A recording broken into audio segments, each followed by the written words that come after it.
I sat in the private dining room of Morton's Steakhouse, surrounded by my entire family, supposedly celebrating my college graduation. My parents, Richard and Patricia Caldwell, sat at the head of the table. My younger sister Emily grinned beside them. Extended relatives filled the other seats.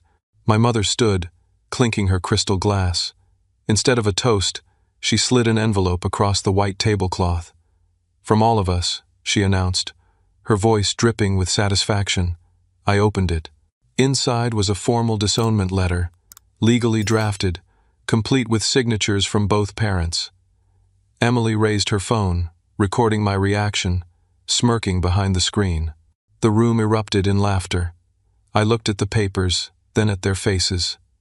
I folded the letter carefully, slipped it into my jacket pocket, stood up and said, "Thank you for this." Then I walked out of that restaurant without looking back. They had absolutely no idea what I had already set in motion. The cool Portland evening air hit my face as I crossed the parking lot. My hands stayed steady even though adrenaline coursed through my veins like electricity. I reached my car, a 15-year-old Honda Civic I had bought myself with money from working campus IT support. I sat behind the wheel and let out a long, controlled breath. 22 years. That is how long I had been the unwanted son in the Caldwell family. My father, Richard Caldwell, built a commercial real estate empire in Portland, Oregon, worth approximately $8 million. He bought struggling properties, renovated them, and flipped them for substantial profits. He was ruthless in business and equally cold at home. My mother, Patricia, came from old Portland money. Her family had owned lumber mills back when Oregon was still logging country. She brought another $3 million into the marriage, along with connections to every country club and charity board in the city. Then there was Emily, 19 years old, blonde, bubbly, and perfect in every way that mattered to our parents. Cheerleader captain in high school, homecoming queen. Accepted to the University of Southern California with plans to join the best sorority on campus. She was everything they wanted in a child. I was everything they did not. From my earliest memories, I was the problem. Too quiet, too bookish, too serious. I preferred libraries to football games. I chose debate team over sports. I asked questions they found irritating. Why do we need 3 cars? Why don't we donate to the homeless shelter downtown? Why does Emily get a bigger birthday party than me? The comparisons started early. When I brought home straight A's in 5th grade, my father glanced at my report card and said, "Good, that's what I expect." When Emily brought home B's and C's in 7th grade, they threw her a celebration dinner. When I won the state debate championship at 16, neither parent attended. They were at Emily's cheer competition in Seattle instead. She placed 4th. They acted like she had won Olympic gold. High school became a battleground. I wanted to study engineering at MIT. I had the grades, the test scores, the recommendations. My guidance counselor said I was a shoo-in. My parents refused to pay a single dollar unless I attended the University of Oregon and studied business. "You'll join the family company," my father announced over dinner one night. "That's your future." I tried to negotiate. I showed them scholarship offers. I explained that computer science was a growing field with incredible opportunities. My mother laughed. "You're not going across the country to play with computers, Mason. You'll stay here where we can keep an eye on you." So I compromised. I attended the University of Oregon, but I studied computer science instead of business. That decision cost me dearly. My parents slashed my allowance to barely enough for textbooks. Meanwhile, Emily received a brand new BMW for her 16th birthday, a car that cost more than my entire first-year tuition. I worked. Campus IT support, tutoring other students, freelance web design on weekends. I paid for my own food, my own clothes, my own everything. My parents attended 0 events during my 4 years of college. Not one football game where I worked security. Not one academic awards ceremony where I received honors. Not one senior presentation where I demonstrated my capstone project. But they never missed one of Emily's events. The final betrayal came 6 months ago, right before spring semester. I needed to pay a lab fee and went to check my college fund balance. My grandfather, my father's father, had established that fund when I was born. He died when I was 10. Before he passed, he told me that fund would cover all my education expenses and then some. It should have had $70,000 in it. It had $8,000. I printed the transaction history at the bank.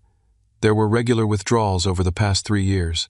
$30,000 paid to Pi Beta Phi National Sorority. $20,000 labeled European Cultural Studies Tour. $12,000 marked vehicle down payment. Every single withdrawal benefited Emily. I drove straight to my parents' house, transaction records in hand. I found them in the living room watching television. I spread the papers on the coffee table.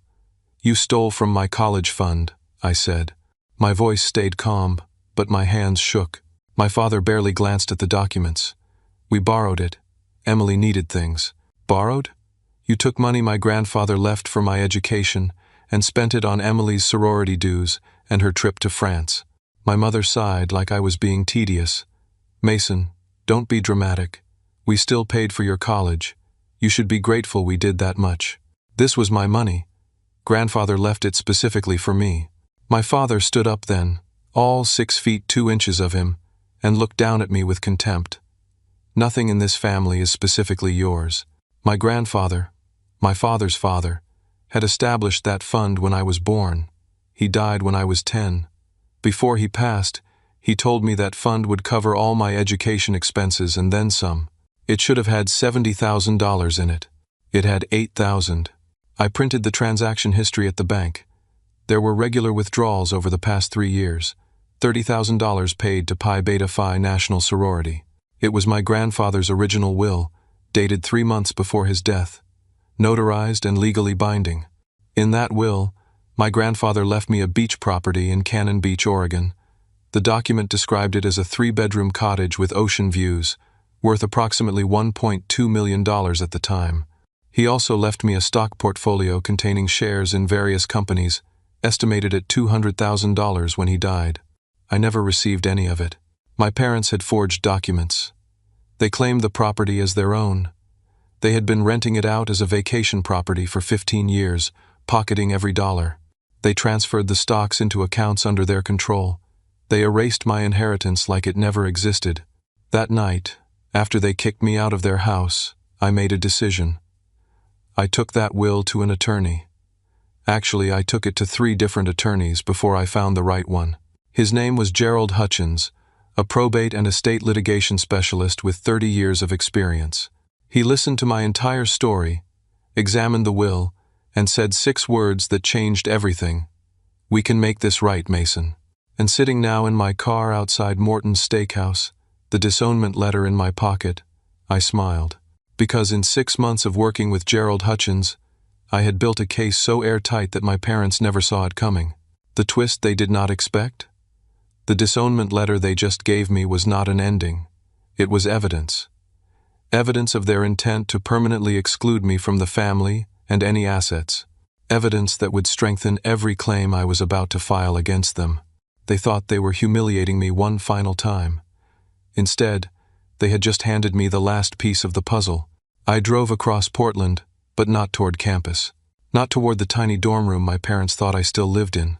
Instead, I drove to the industrial district on the east side, to a neighborhood they would never visit, and pulled up to a modest apartment building. For the past 6 months, I had been living a carefully constructed double life. By day, I attended my classes, submitted my assignments, and walked across campus like every other college senior. I smiled at acquaintances. I studied in the library. I presented the image of Mason Caldwell, the quiet computer science student barely scraping by.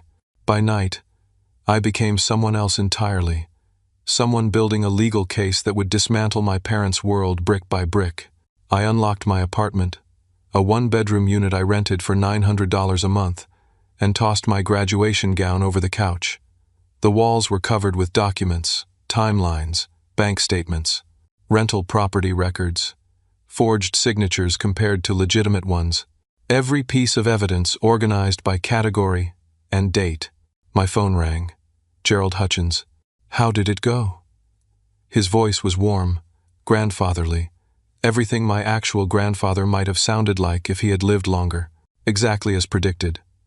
They gave me a disownment letter at dinner. My sister recorded the whole thing for entertainment.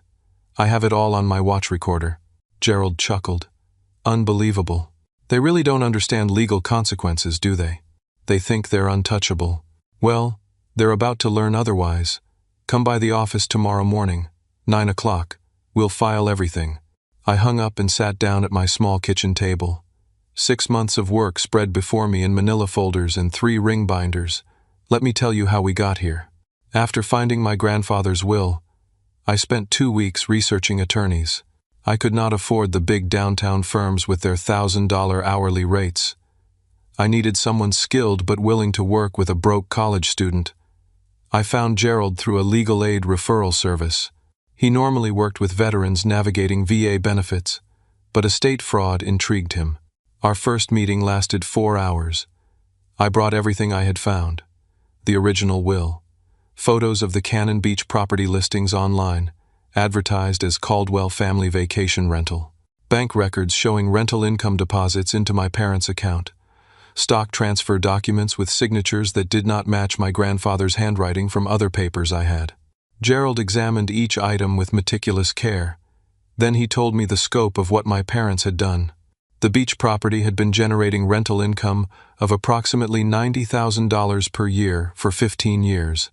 That was over $1.3 million that legally belonged to me, stolen and spent by my parents. The stock portfolio, if it had been properly managed from the date of my grandfather's death 12 years ago, would now be worth close to $800,000 based on market performance. But it got worse. Gerald's investigation, which I paid for by working 3 part-time jobs simultaneously, revealed additional fraud. My parents had opened credit cards in my name when I was 17 years old. They used my social security number to apply for retail store cards, gas cards, even a Visa with a $10,000 limit. They maxed them out and made minimum payments, destroying my credit score before I even knew I had one. When I turned 18 and tried to open my first bank account, I was denied. I thought it was a mistake. It was not. My credit report showed late payments, high balances, and delinquent accounts I never authorized. Gerald helped me document all of it. We filed identity theft reports with the credit bureaus.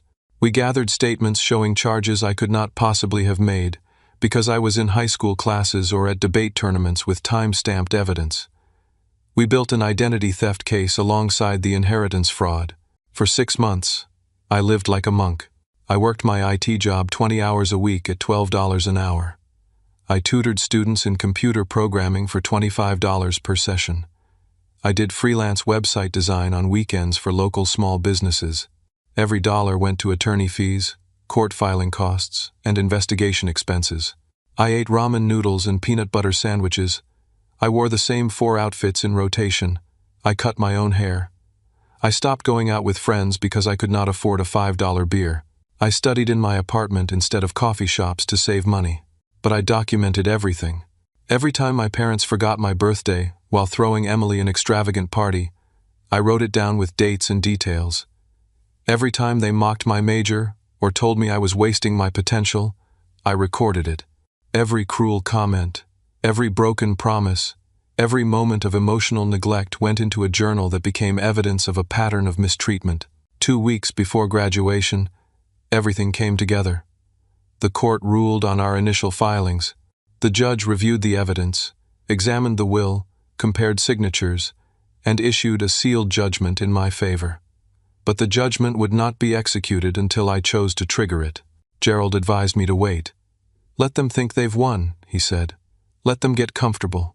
Arrogant people make mistakes when they feel invincible," so I planted a seed. 3 weeks before graduation, I casually mentioned to my mother during one of our rare phone calls that it would be nice to have a family dinner for graduation. Just a suggestion, nothing more. I knew her narcissistic personality would turn it into an opportunity. An opportunity to remind me one final time that I did not measure up. An opportunity to humiliate me publicly.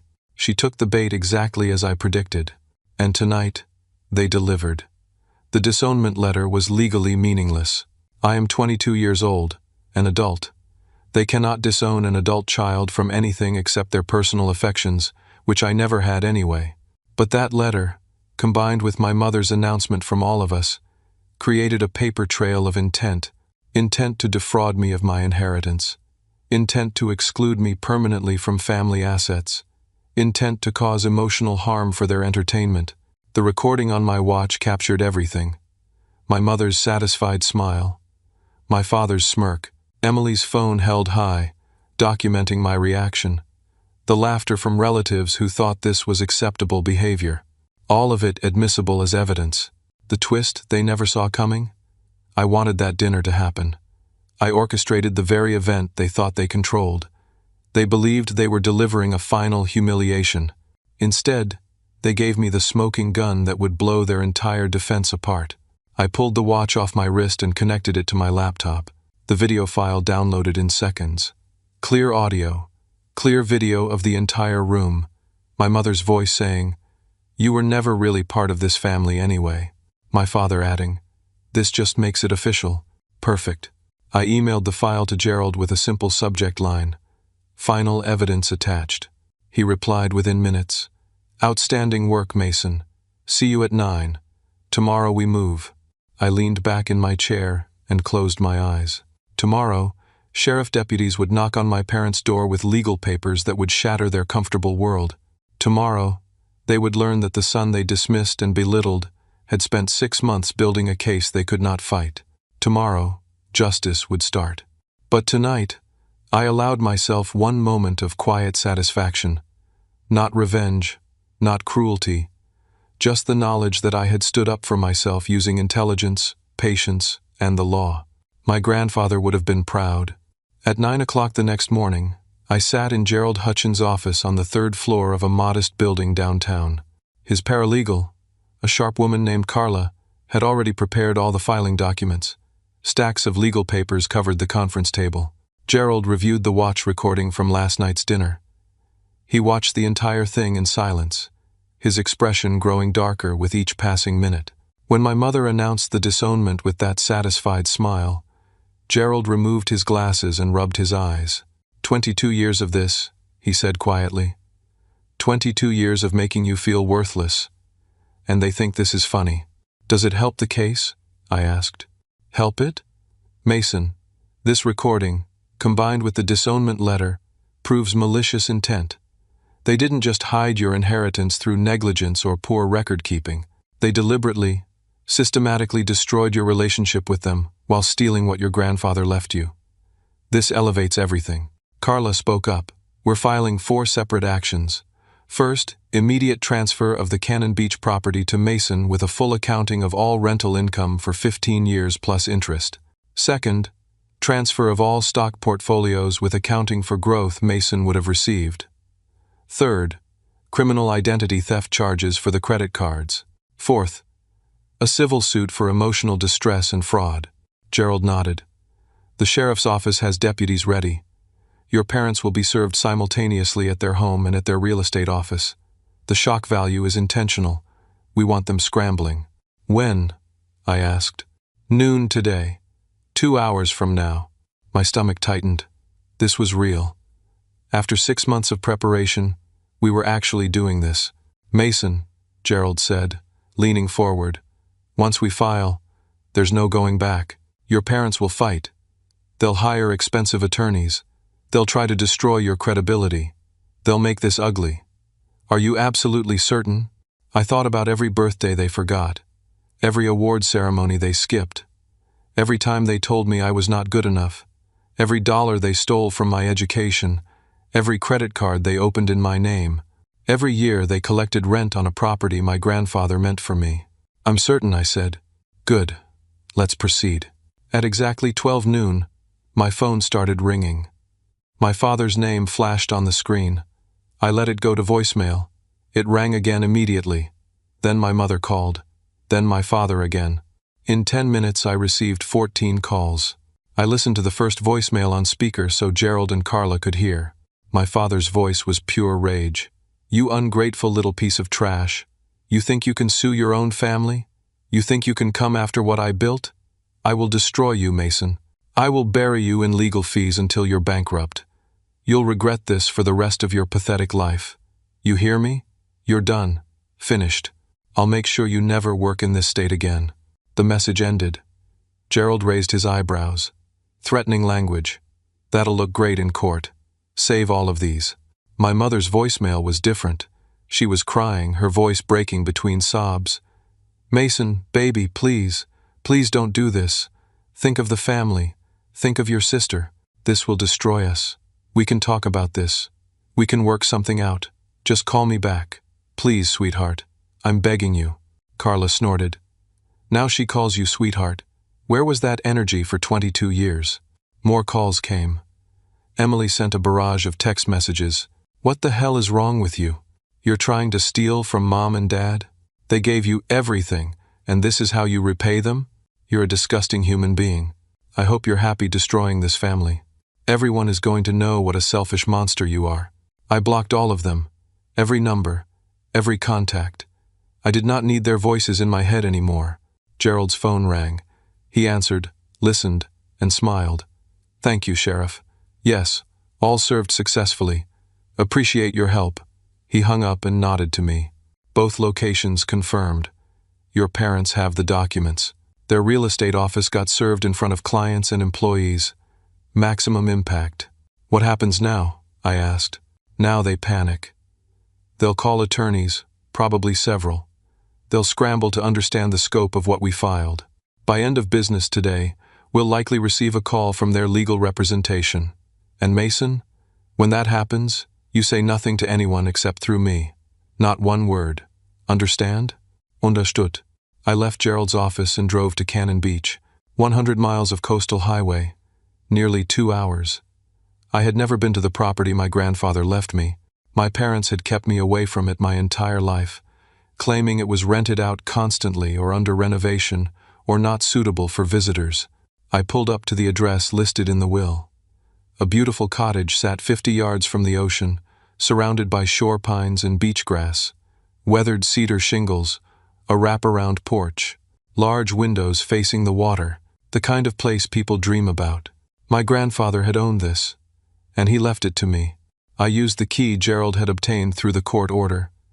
The door opened into a living room frozen in time, furniture from the 1980s, family photos on the walls, and there, above the fireplace, a portrait of my grandfather holding a small boy, me. I was maybe 4 years old in the photo. My grandfather held me on his shoulders, both of us grinning at the camera. I had no memory of this moment, but the love in his expression was unmistakable. I walked through the house slowly. 3 bedrooms, 2 bathrooms, a kitchen with ocean views. Everything was clean but dated, preserved exactly as it had been when my grandfather died. My parents had rented it out furnished, apparently never bothering to remove his personal belongings. In the master bedroom, I found a desk, and in the desk drawer, I found journals. My grandfather's handwriting filled page after page. I sat on the bed and started reading. Most entries were mundane. Notes about property maintenance, fishing trips, observations about birds and tides. But scattered throughout were entries about family, about my father, about me. One entry, dated 18 months before my grandfather died, stopped me cold. Richard came by today, asking about the property value. He wants me to sell it and give him the money for a new development project. I refused. This house is for Mason. Richard doesn't understand that some things matter more than money. He's become hard. Patricia makes him worse. They care only about status and appearance. They're raising Emily the same way. But Mason is different. He has Patricia's late father's gentleness and curiosity. He asks questions about everything. He wants to understand how the world works. I see myself in him. This house will be his someday. He'll need it. He'll need a place to escape from them. My hands shook holding the journal. My grandfather knew. He understood what kind of people my parents were. He tried to protect me the only way he could. I kept reading. More entries painted a picture of my grandfather's growing concern about my father's business practices and my mother's social climbing. He worried about how they treated me. He documented conversations where they complained about my interests and my personality. Then I found an entry from 2 months before he died. I've updated my will. The beach house goes to Mason, along with the stock portfolio. I've also set up a trust that matures when he turns 25. Richard will be furious, but this is right. Mason will need these resources to build a life independent of his parents. I've told Sarah about this. She promised to watch out for him if Richard tries anything dishonest. I'm at peace with this decision. Sarah, my mother's younger sister, I barely knew her. She lived in Boston and rarely visited. Why would my grandfather trust her? I was about to keep reading when something fell out of the journal. A small key taped to a piece of paper. My grandfather's handwriting on the paper. For Mason, when he's ready. Bank of the Pacific, Box 317, a safety deposit box. My grandfather had left me something else, something my parents knew nothing about. The twist hit me like a wave. There was more. More money, more evidence, more resources I had not yet discovered. My grandfather had been even more thorough than I realized. I grabbed the key and the journal and headed back to my car. The Bank of the Pacific had a branch in downtown Portland. I could be there before they closed. This wasn't over. In fact, it was just beginning. The Bank of the Pacific sat on a corner in the financial district, all glass and polished granite.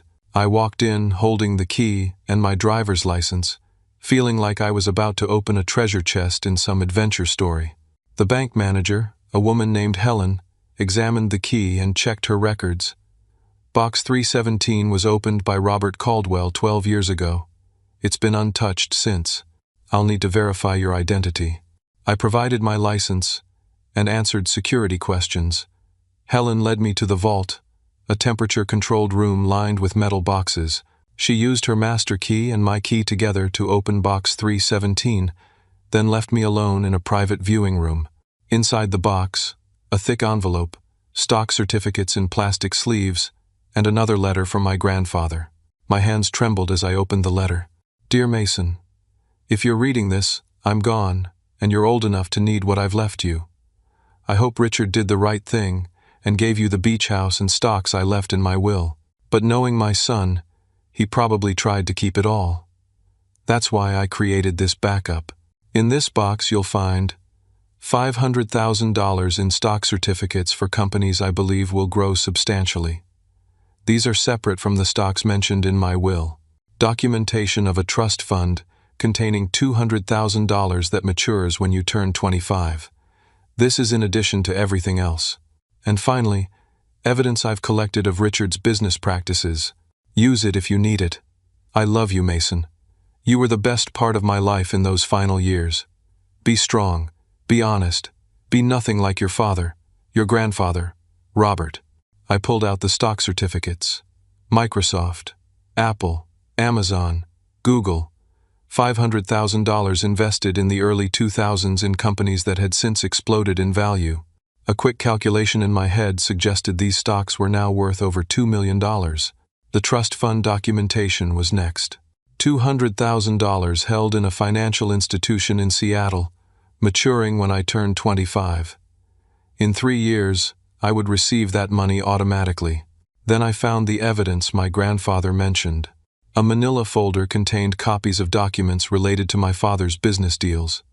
Tax returns with questionable deductions, contracts with inflated expenses, and kickback clauses. Bank statements showing money moved through shell companies to avoid taxes. My grandfather had documented years of my father's shady practices. This was not just about my inheritance anymore. This was evidence that could send my father to prison for tax evasion and fraud. I sat in that viewing room for 20 minutes, processing everything. My grandfather had been incredibly thorough. He knew his son was corrupt. He knew my parents would try to cheat me, so he built multiple layers of protection. The beach house and stocks in the will, these hidden stocks and trust fund, and evidence to use as leverage if needed. I gathered everything, signed the paperwork to officially transfer ownership of the box to my name, and drove straight to Gerald's office. He listened to everything, examined the documents, and actually laughed. Your grandfather was a strategic genius. He built a legal fortress around you, and your parents never knew. What do we do with the evidence about my father's business practices? We hold it. For now, it's leverage. If they fight dirty, we go nuclear. Over the next 2 days, my parents' response took shape.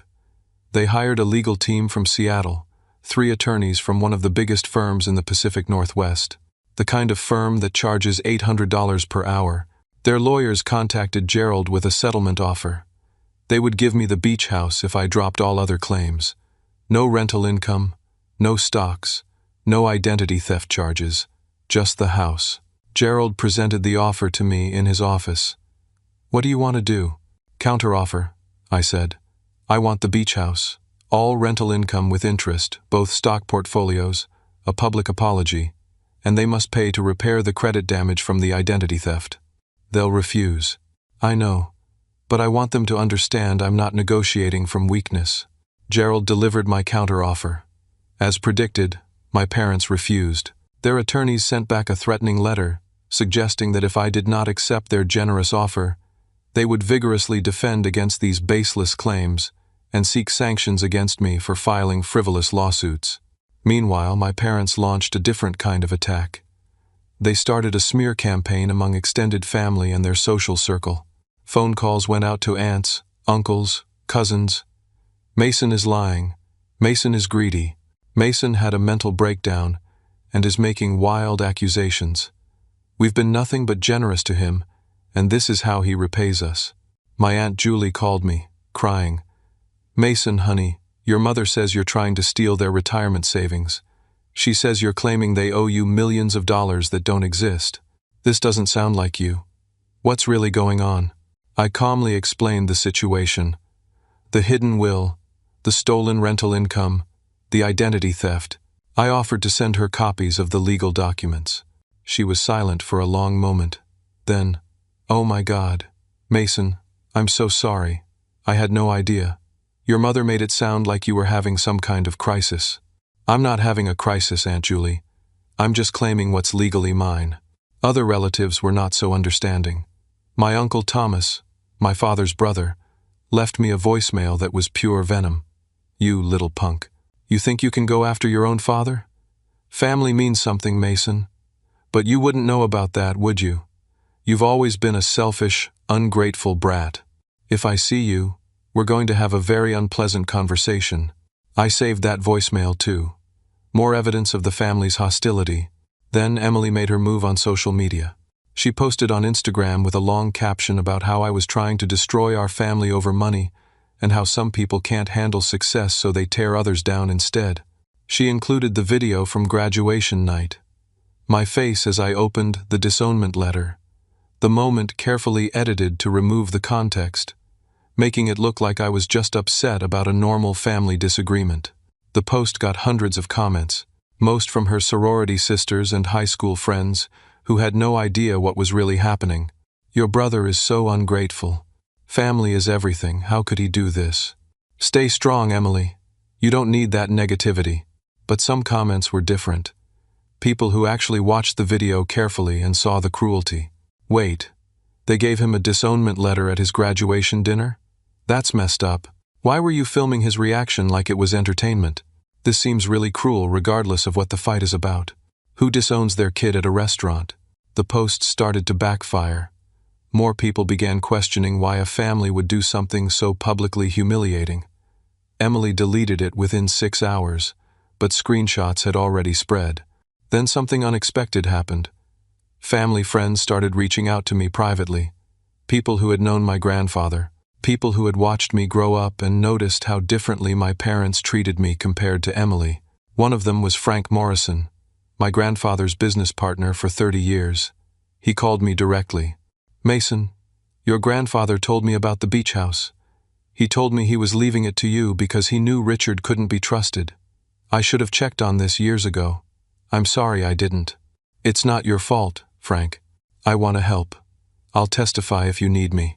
I can speak to your grandfather's intentions and your father's character. Robert was my best friend. He'd want me to do this." Frank became my first character witness. Others followed. People who remembered my grandfather's love for me. People who had seen my parents' coldness over the years. The case was getting stronger every day. Then came the court hearing for a temporary restraining order. My parents had filed a motion trying to freeze me out of the beach property, claiming I was unlawfully occupying their asset. The hearing was in front of Judge Sarah Martinez, a no-nonsense woman in her 50s with a reputation for hating legal games. My parents' lead attorney, a man named Douglas Brennan, argued that I was essentially squatting in a property that belonged to my parents through years of established ownership. Gerald stood up and calmly dismantled the argument. He presented the original will. He presented the forged transfer documents with signature analysis showing they were fraudulent. He presented the rental income records. Judge Martinez listened with increasing displeasure. Then she asked the question that changed everything. "Mr. Brennan, are you telling me your clients have been collecting rent on a property that was bequeathed to the plaintiff by his deceased grandfather?" Brennan stammered. "Your Honor, the situation is complex. There are questions about the validity of that will." "Questions? I see a notarized will with clear language. I see evidence your clients forged documents. Where are these questions?" Then Brennan made a critical mistake. He called Emily to testify, thinking she could provide testimony about family dynamics that would make me look bad. Emily took the stand wearing an expensive dress and heels. She looked confident, rehearsed. Gerald's cross-examination started gently. "Emily, were you aware that your grandfather owned a beach house in Cannon Beach?" "Yes." "Did your parents ever discuss who inherited that property when your grandfather died?" "They said it came to them." "Did they ever mention that the will left it to your brother Mason?" She hesitated. "No." "Never? Not once in 12 years?" "No." Gerald pulled out a document. "I have here a text message exchange between you and your mother from 3 years ago. May I read it?" The judge nodded. Gerald read, "Emily, October 15th, 3 years ago. You texted your mother, 'When I graduate, can I have the beach house for a sorority weekend?' Your mother responded, 'We'll see. That property is complicated. Technically it was supposed to go to Mason, but we're managing it.' You replied, 'Lowell Mason doesn't need a beach house. Can it be mine eventually?' Your mother said, 'Eventually, yes.' The courtroom went silent. Emily's face turned red. "So you did know the property was supposed to go to Mason," Gerald said quietly. That was just. I didn't really understand. You understood enough to ask your mother if you could have it instead. You knew your brother's inheritance was being kept from him, and you wanted it for yourself." Emily started crying. But they weren't tears of remorse. They were tears of embarrassment and anger at being caught. The judge's expression hardened. "Step down, Miss Caldwell." Emily practically ran from the witness stand. Judge Martinez did not even bother deliberating. "I'm ruling in favor of the plaintiff on all counts related to the property. Mr. Caldwell, you are granted immediate full possession of the Cannon Beach property. I'm also freezing the defendant's assets related to the rental income pending a full accounting. Furthermore, I'm referring this matter to the district attorney's office for potential fraud charges. This appears to be a clear case of inheritance, theft, and document forgery." She banged her gavel. "We're adjourned." My father's face turned purple. My mother looked like she might faint. Emily was still crying in the gallery. I walked out of that courtroom with Gerald, and for the first time in 6 months, I felt something close to victory. The twist that shocked everyone? Emily's own words, her own text messages, had proven my parents knowingly stole my inheritance and planned to give it to her instead. She had destroyed their defense in less than 5 minutes of testimony. Justice was coming, and my family finally understood I was not backing down. The week after the hearing, my parents' world began collapsing in slow motion. Richard's business partners started asking questions. If he forged documents to steal from his own son, what else might he have forged? 3 major clients pulled their contracts, citing concerns about ethical practices. His office manager quit, unwilling to be associated with the scandal. Patricia's country club friends suddenly became unavailable for lunch. The gossip network that had sustained her social life for 20 years turned against her. The same women who had helped her mock me behind my back were now whispering about her parenting and her character. Meanwhile, I moved into the beach house permanently. I hired a property management company out of Astoria to handle future rentals professionally. I set up the house exactly how I wanted it. This was my home now, my sanctuary. The twist that shocked everyone? Emily's own words, her own text messages, had proven my parents knowingly stole my inheritance and planned to give it to her instead. She had destroyed their defense in less than 5 minutes of testimony. Justice was coming, and my family finally understood I was not backing down. The investigator followed me for 2 weeks, photographed me, interviewed people I knew. He was looking for anything: drug use, financial impropriety, academic dishonesty, relationship problems, anything to discredit me in court. He found nothing, because there was nothing to find. I had lived a quiet, honest life. I studied, I worked, I paid my bills. I had no criminal record, no scandals, no secrets. The investigator's report, which Gerald obtained through discovery, was almost comical. Subject maintains a routine schedule, attends classes, works part-time, has limited social life, no evidence of substance abuse, criminal activity, or moral failings. Subject appears to be a normal graduate student. My father paid that investigator $8,000 to learn that I was boring. Then Richard made the mistake that would cost him everything. Desperate to stop the case, he attempted to bribe Judge Martinez. He used an intermediary, a former colleague who knew people in the county courthouse. The intermediary approached the judge's clerk with an envelope containing $20,000 in cash and a note suggesting the judge might want to reconsider her rulings in the Caldwell case. The clerk immediately reported it. The intermediary, facing his own criminal charges, gave up Richard within hours. Federal investigators got involved. Attempted bribery of a judge is a federal crime. The FBI showed up at Richard's office with a warrant. Gerald called me with the news. "Mason, your father just made the worst decision of his life. He's facing federal charges now. This is beyond our civil case. This is prison time." The expensive Seattle legal team quit immediately. No reputable law firm wants to represent a client facing federal bribery charges. It's terrible for their reputation and usually a losing case. My parents were on their own. 3 days later, my mother called me from a number I did not recognize. I almost did not answer, but curiosity won. "Mason, please. I need to talk to you. Just coffee. Just the two of us." Gerald advised against it. "She's going to try to manipulate you. Don't give her the opportunity." But I wanted to hear what she had to say. I agreed to meet her at a coffee shop in neutral territory, and I recorded the entire conversation on my phone. Patricia arrived looking smaller somehow. She was not wearing her usual designer clothes and perfect makeup. She looked tired, older, almost fragile. We sat down with our coffee. She started crying immediately. "Mason, I'm so sorry. I know we've hurt you. I know we were wrong. Your father, he controlled everything. I was afraid to speak up. I should have protected you, and I didn't. I'm a terrible mother." I listened without expression. She continued, "I do love you, Mason. I always have. I just didn't know how to show it. Your father has very specific ideas about how men should be, and you were never what he wanted. I should have stood up for you. I was weak.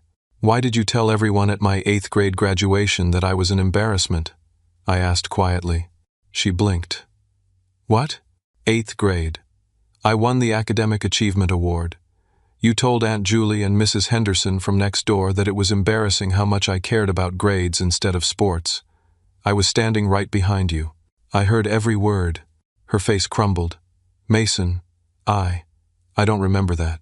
Why did you laugh when Emily called me a loser at Thanksgiving 4 years ago?" "I didn't laugh at that. You did. She said I was a loser for studying computer science instead of business. You laughed and said, 'Well, he's always done things the hard way.' Everyone at the table heard you." Patricia had no answer. "Why did you steal $70,000 from my college fund that my grandfather left specifically for my education?" "We didn't steal it. We borrowed it. We were going to pay it back." "You had 4 years to pay it back. You never did. You spent it on Emily's sorority and her trip to Europe, while I worked 3 jobs to afford textbooks." The tears stopped. Her expression shifted from apologetic to defensive. "You don't understand what it's like to maintain appearances in this city. The clubs, the charities, the expectations. Emily needed those experiences to build connections, and I needed the money my grandfather left me for my education. You were always going to be fine, Mason. You're smart. You don't need money the way Emily does." There it was. The truth under all the tears and apologies. I leaned forward. "Let me tell you what I understand, Mom. I understand that you made choices. Every single day for 22 years, you chose to treat me like I did not matter. You chose to prioritize Emily's wants over my needs. You chose to steal my inheritance. You chose to open credit cards in my name and destroy my credit. Those were your choices. We were trying to do what was best for the family. No, you were doing what was easiest for you, and now you have to live with the consequences. Her tears turned to anger. The mask dropped completely. You'll regret this, Mason. You're destroying this family. Your father might go to prison because of you. Emily might have to drop out of college. And for what? Money? A house? You've always been selfish. I stood up. I'm not destroying this family. You already did that. I'm just refusing to be destroyed with it. I walked out of that coffee shop and blocked her number. 2 days later, Emily showed up at the beach house. She was drunk, stumbling up the porch steps at 11 o'clock at night. I opened the door. She looked terrible. Hair uncombed, makeup smeared. She reeked of tequila. You ruined everything, she slurred. Mom and Dad are broke. They had to sell the house. I have to leave USC because we can't afford it anymore. All because you're a greedy, selfish prick. Emily, you need to leave. You had everything. You're so smart, everyone always said so. You could have done anything. But you had to take everything from us too. I took what was legally mine. That's all. Legally yours, she mocked. You sound like such a lawyer. You know what? I'm glad they hated you. You deserved it. She tried to push past me into the house. I stepped back and firmly closed the door between us. Leave, Emily, now, or I'm calling the police. She screamed obscenities at me through the door for 5 minutes. Then I heard her stumble back to her car. The next morning, I found deep scratches along the driver's side of my Honda. She had keyed it, scraping the paint down to bare metal. I filed a police report and added it to the growing file of evidence. That afternoon, I received an email that changed everything again. The sender was Sarah Brennan, my mother's younger sister, my aunt who lived in Boston whom I barely knew. The email read, "Dear Mason, we haven't spoken much over the years, and that's my fault. I distanced myself from your mother and that entire family dynamic long ago. But I've been following your situation, and I need to tell you something important. 25 years ago, I went through almost exactly what you're experiencing now. Your grandmother, my mother, was toxic and manipulative just like Patricia. I was the scapegoat in our family the way you are in yours. She pitted Patricia and me against each other, favored Patricia, and emotionally abused me for years. When our mother died, Patricia and I fought over the inheritance. Patricia won because she had all the power and connections. I walked away with almost nothing and rebuilt my life from scratch. I want you to know, you're doing the right thing. Standing up for yourself is the hardest and bravest choice you can make.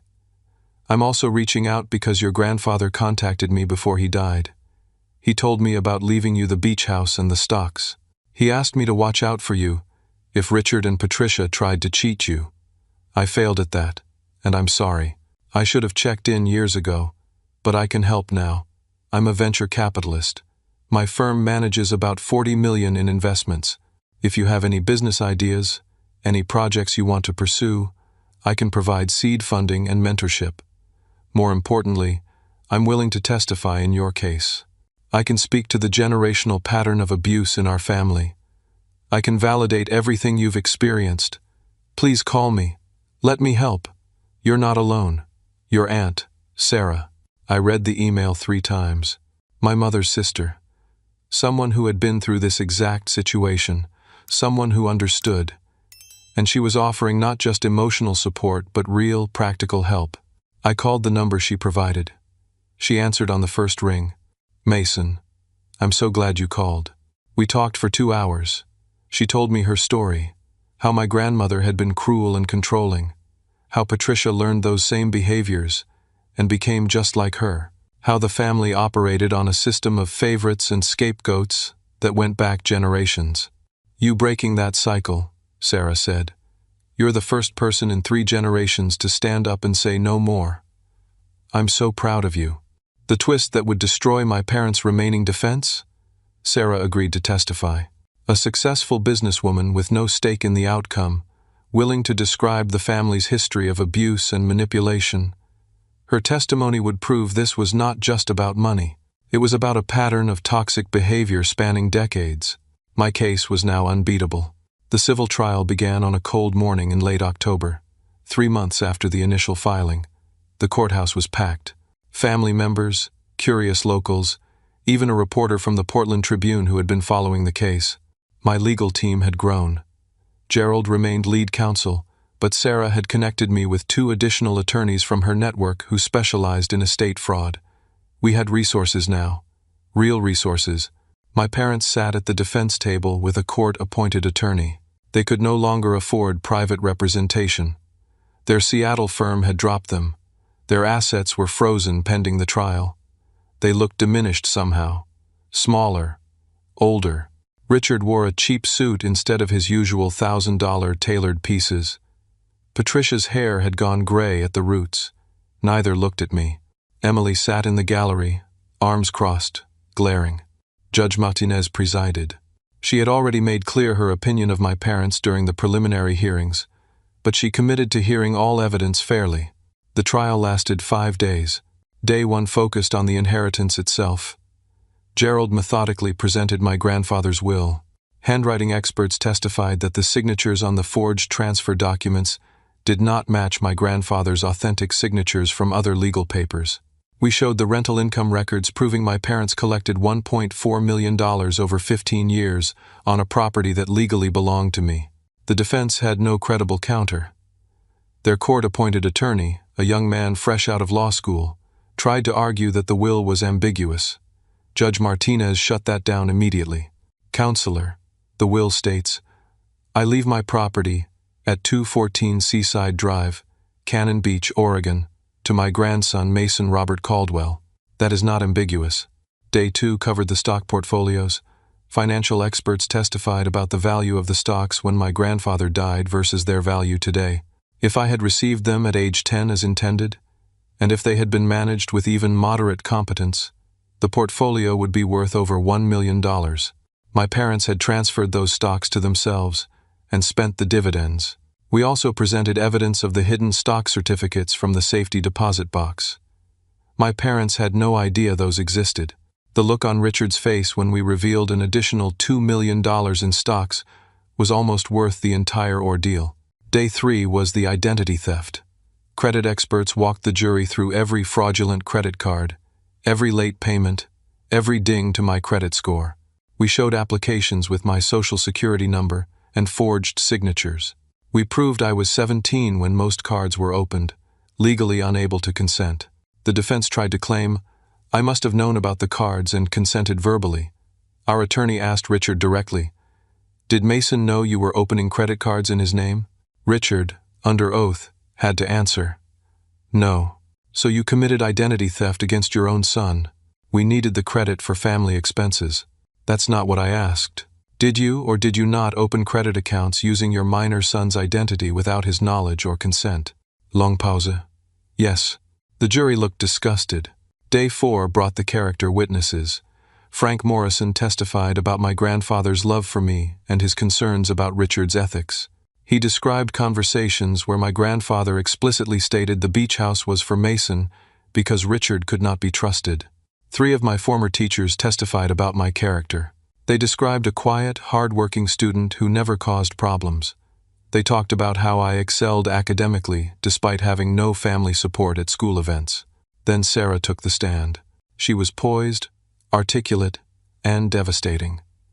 She described growing up with Patricia, watching their mother pit them against each other. She explained how Patricia learned manipulation and favoritism from their mother, and repeated the same pattern with her own children. I watched Mason grow up from a distance, Sarah said. I saw the same things happening to him that happened to me. Being ignored, being criticized, being treated as less than, and I did nothing, which I regret. But I'm here now to say this. The Caldwell family has a generational pattern of emotional abuse. Mason is not making this up. This is who they are. The defense attorney tried to discredit her. Miss Brennan, isn't it true you had a falling out with your sister and might be biased against her? I had a falling out with my sister because she treated me the way she now treats her son. Yes, I'm biased. I'm biased toward the truth. Day 5 was my testimony and closing arguments. I took the stand for 2 full days. I walked the jury through my entire childhood. Not with anger or tears, but with calm, factual descriptions, the forgotten birthdays, the missed events, the constant comparisons to Emily, the stolen college fund, the credit card fraud. I played the audio recordings of my parents' threatening phone calls after being served. I showed the video from graduation night, where they gave me the disownment letter for entertainment. Several jurors wiped their eyes. One woman in the back row cried openly. The defense cross-examined me, trying to paint me as vindictive or money-hungry. Mr. Caldwell, isn't it true you're seeking almost $5 million from your parents? I'm seeking what was stolen from me, plus damages for the harm they caused. The dollar amount is just math. You could have resolved this privately. Why take your own parents to court? I tried to resolve it privately. They laughed at me and told me to be grateful. Then they publicly humiliated me at my graduation. They left me no choice. Don't you feel any loyalty to your family? I feel loyalty to myself. Something I should have learned to do years ago. Then they made a critical mistake. They called Emily to testify again, hoping she could humanize the family. Emily took the stand wearing an expensive dress Sarah had probably paid for. She tried to portray Mason as a difficult child who made family life hard. He was always so serious and judgmental, she said. We just wanted him to relax and be part of the family. Gerald's cross-examination was surgical. Emily, did you enjoy being the favorite child? I wasn't the favorite. My parents loved us both. Gerald played a recording, Emily's voice. I love being the favorite. Mason's such a loser. The recording was from a conversation with her sorority sisters that had been posted on social media and later deleted. But the internet never forgets. Emily's face turned red. That was a joke. Was it a joke when you filmed your brother's reaction to being disowned for your entertainment? Everyone was filming stuff. It wasn't personal. You posted it on Instagram with a caption mocking him. I deleted that. But you posted it. You thought his pain was funny. Emily started crying. But this time, the jury did not look sympathetic. They looked tired of her tears. Then Richard took the stand, and everything fell apart. He was arrogant, defensive, showed zero remorse. He actually said, under oath, I built everything I have from nothing. I don't owe my son anything beyond what I already gave him. Gerald pounced. Sir, you owe your son what your father legally left him. My father didn't understand business. That beach house needed to generate income that went into your pocket. I managed the property. I deserved compensation. You deserved $1.4 million in compensation for managing a property you didn't own. Richard had no good answer. The judge interrupted. Mr. Caldwell, did you or did you not knowingly conceal your father's will and transfer assets meant for your son into your own name? Long pause. Richard knew he was trapped. Yes. Did you open credit cards in your minor son's name without his knowledge? Yes. Did you spend money from his college fund on your daughter's expenses? Yes. But, yes or no, Mr. Caldwell? Yes. Judge Martinez's expression was ice. You may step down. Patricia did not testify. Her attorney wisely kept her off the stand. Closing arguments were stark. Our team presented a clear narrative. Systematic theft, fraud, and emotional abuse spanning 22 years. The defense offered weak claims about family misunderstandings and suggested the dollar amounts we sought were excessive. The jury deliberated for 3 hours. When they returned, the forewoman stood and delivered the verdict, unanimous in favor of Mason Caldwell on all counts. The courtroom erupted in gasps, but the damages stunned everyone. The jury awarded me all rental income with 15 years of compound interest, $2.1 million, all stock portfolios with expected growth, $1.3 million, credit repair and identity theft damages, $100,000, and then the punitive damages, $1.5 million for intentional infliction of emotional distress and fraud. Total judgment, $4.9 million. nearly half of my parents' entire net worth. Judge Martinez added one final note. I'm referring this case to the district attorney for criminal prosecution. What occurred here goes beyond civil matters. Richard's face turned purple with rage. He stood up, started yelling. This is theft! Judicial corruption! You can't do this! The bailiff moved toward him. Richard sat back down, but his hands shook with fury. Patricia fainted. Actually fainted. Medical personnel had to attend to her right there in the courtroom. Emily ran from the gallery, sobbing. I sat quietly, feeling not triumph, but a deep, profound sense of relief. It was over. Justice had been served in full. My family was finally facing the consequences of decades of cruelty, and I was free. 6 months after the trial, I stood on the deck of my beach house, watching the sun set over the Pacific Ocean. The autumn sky turned shades of orange and pink that seemed impossible, like something from a painting. The house was truly mine now. I had renovated it over the past months, updating the kitchen and bathrooms, while preserving the character my grandfather had loved. New windows that opened easier, fresh paint in calming blues and grays, comfortable furniture that actually matched. It was no longer frozen in time. It was a living, breathing home. My home.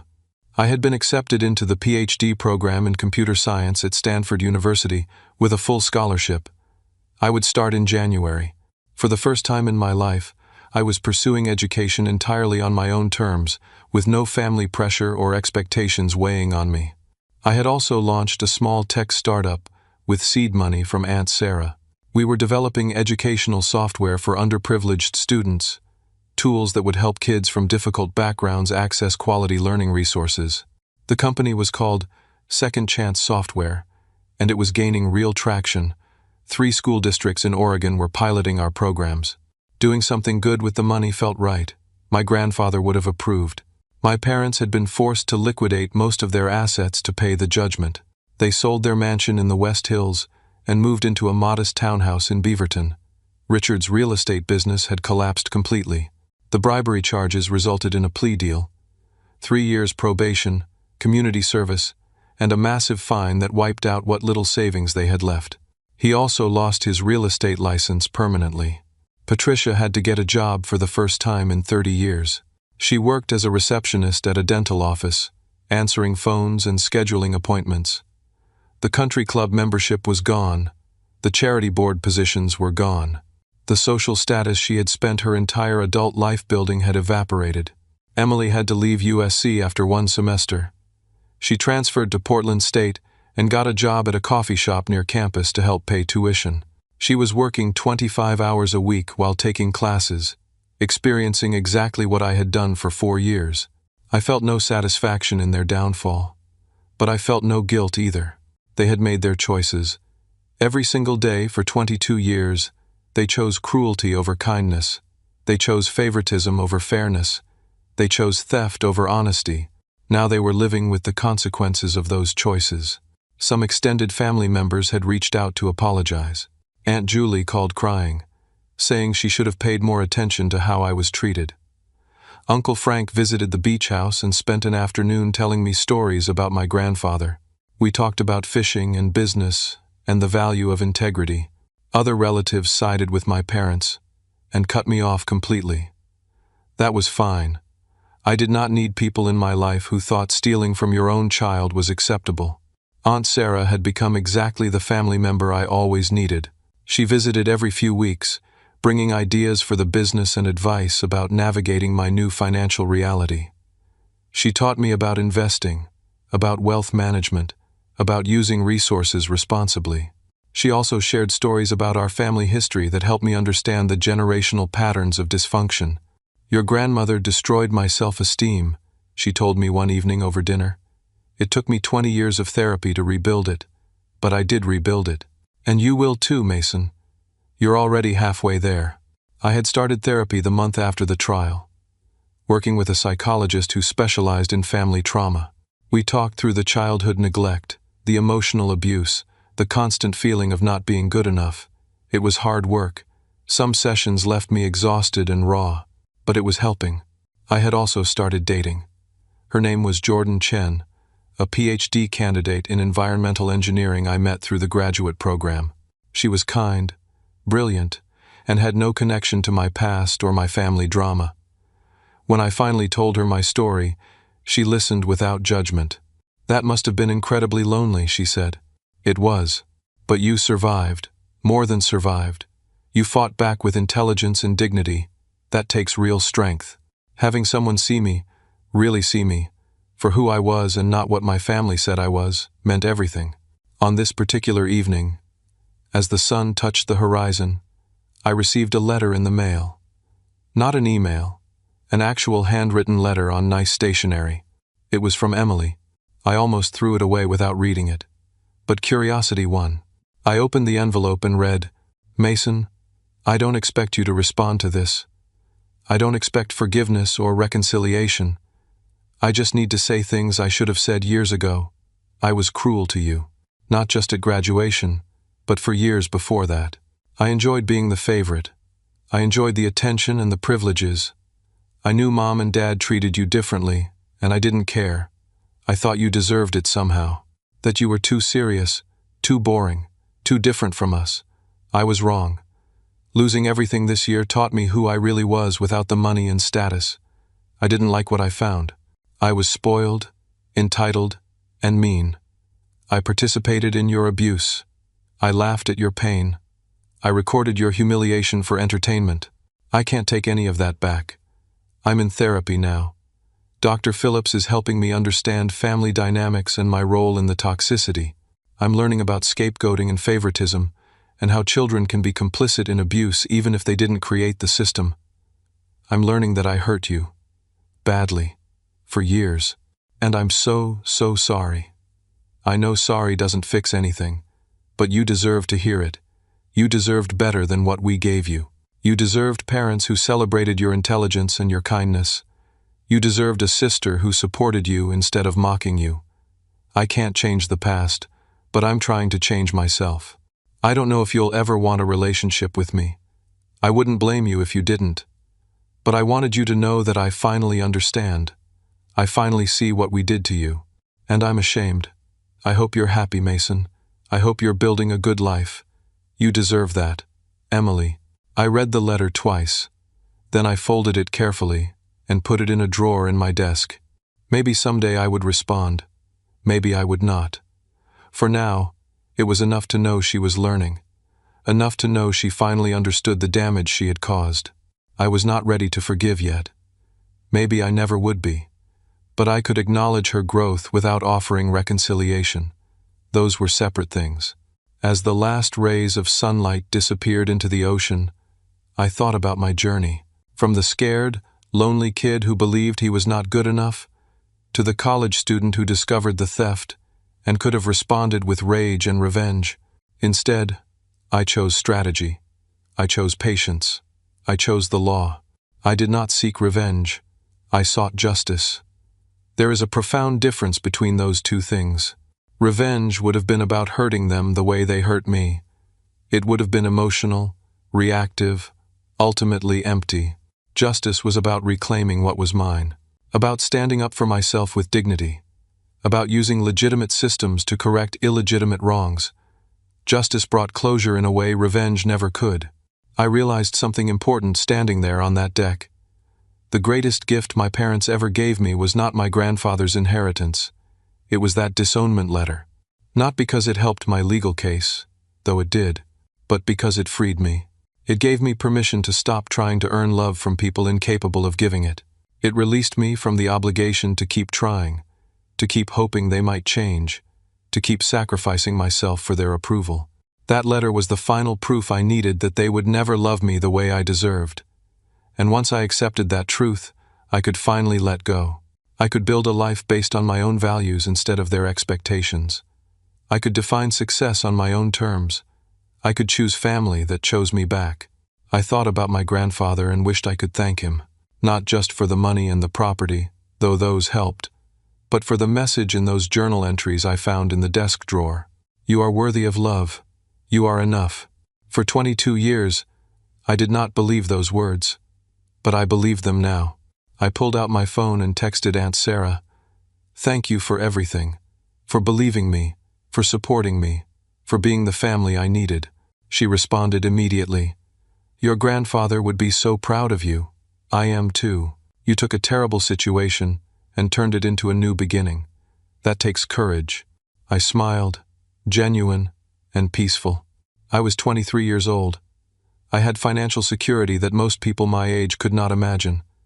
I had educational opportunities at one of the best universities in the world. I had meaningful work that helped others. I had authentic relationships with people who valued me. But more than any of that, I had something money could not buy and approval could not grant. I had self-respect. The life lessons settled over me like the evening mist rolling in from the ocean. Family is not defined by blood or obligation, but by love, respect, and mutual support. Sometimes the greatest act of self-love is walking away from people who cannot see your value. And when you stand up for yourself with integrity and patience, justice will follow. Not because the world is fair, but because you make it so. Standing up for yourself does not make you vindictive. Setting boundaries does not make you selfish. Claiming what is rightfully yours does not make you greedy. And refusing to accept abuse does not make you ungrateful. You teach people how to treat you by what you tolerate. For 22 years I tolerated mistreatment because I thought I had to, because they were family, because I kept hoping they would change. But hope without action is just wishful thinking. And family that consistently hurts you is not family at all. It is just people who share your DNA. Real family shows up. Real family celebrates your successes. Real family protects you. Real family sees your worth even when the world does not. I found that family in Aunt Sarah, in Frank Morrison, in my professors who mentored me, in Jordan who chose to know the real me. I found it in the people who earned their place in my life through kindness and respect. And I built it in myself by finally believing I deserved better. I took a deep breath of salt air and walked inside my home. Tomorrow I would pack for the move to Stanford.